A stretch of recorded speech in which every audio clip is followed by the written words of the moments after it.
just going to kick off the meeting, go through with you how to grow your property equity. So, I mean, when you're purchasing a property, everyone knows what to look for, the rental yields and what the rental is, but not many people know how to actually build the equity and manufacture equity on a property.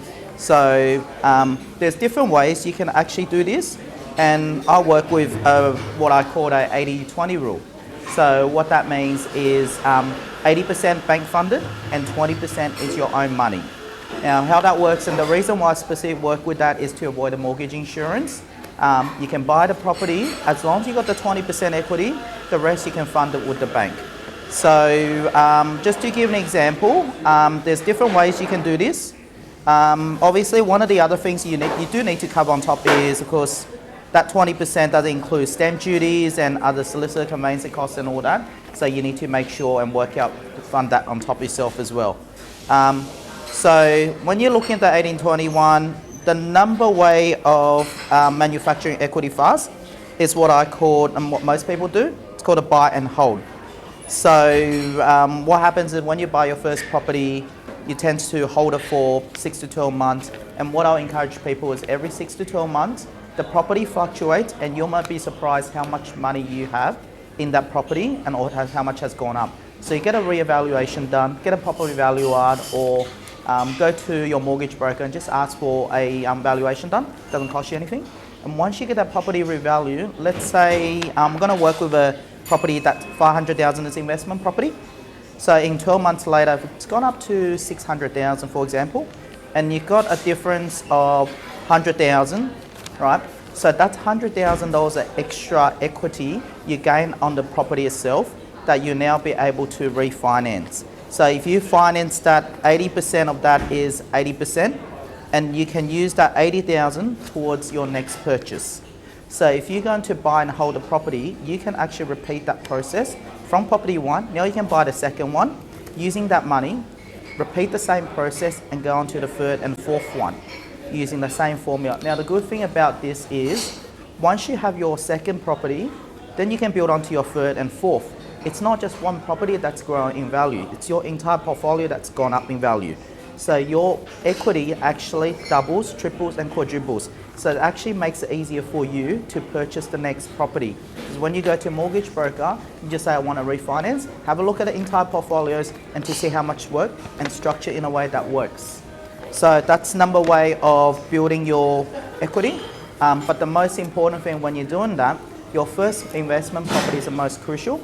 You got to make sure that you buy the right property that doesn't go in value and that's actually go up in value and grow, make sure it grows over time.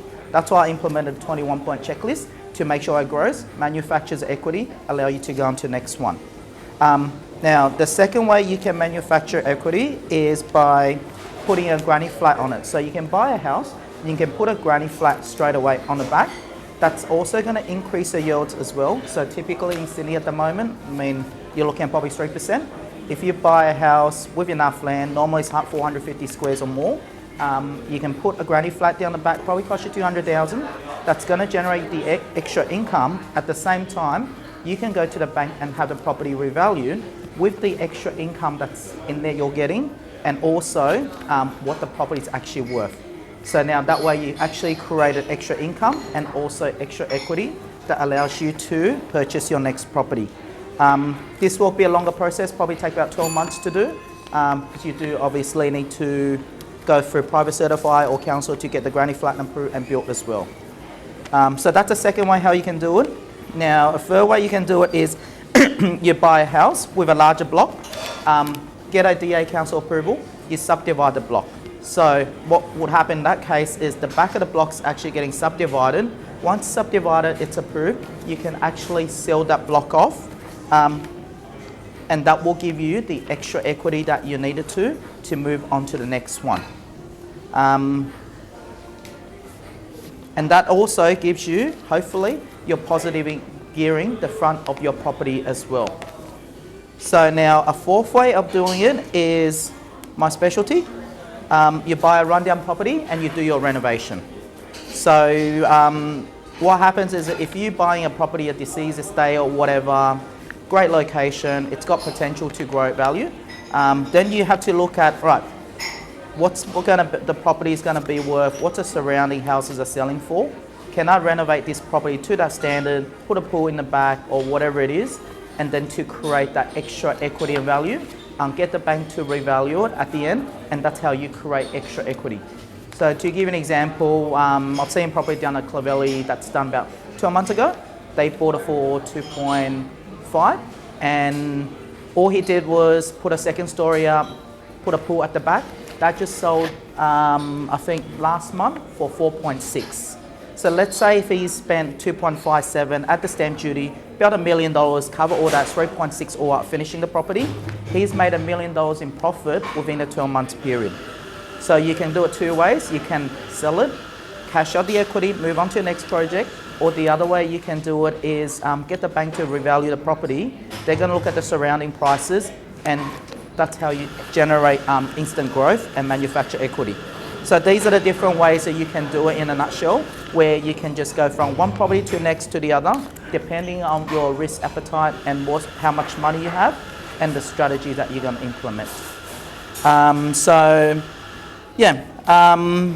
But personally, what I would like to do, I'd probably like to buy and hold and keep the property. The reason why I'll say that is if you keep on buying and flipping, you're working for the government. Now, your acquisition costs at the front with stamp duty, I worked out, roughly around 6-7% of your purchase price, including all the stamp duties, solicitor fees and everything. Then you've got when you're selling it, you need to pay probably another 1 or 2% of your property because of solicitor fees, other various fees and so on.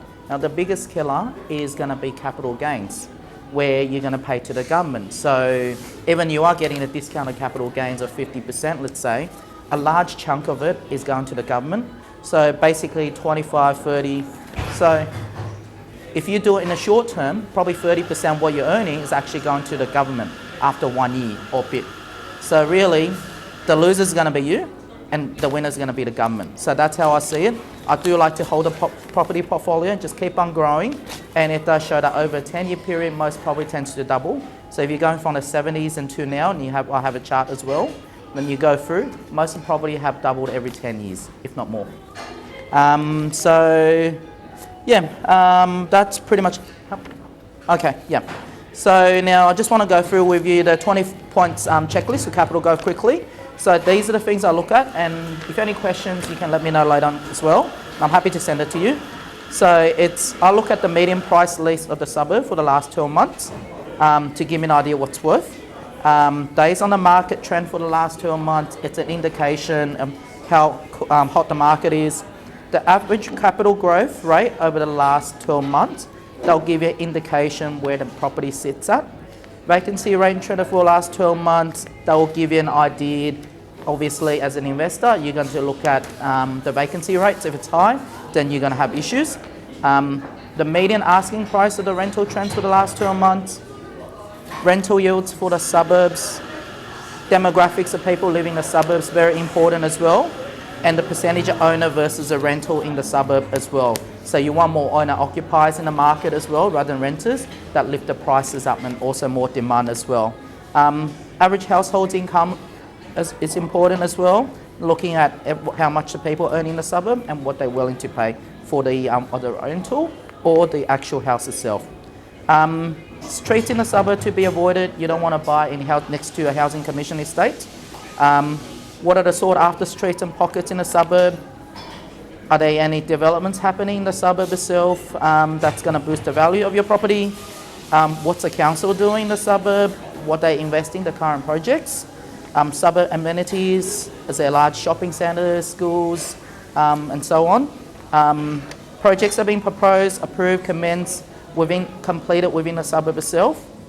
The most important one, probably the major infrastructure proposed, approved or commenced within the local government area.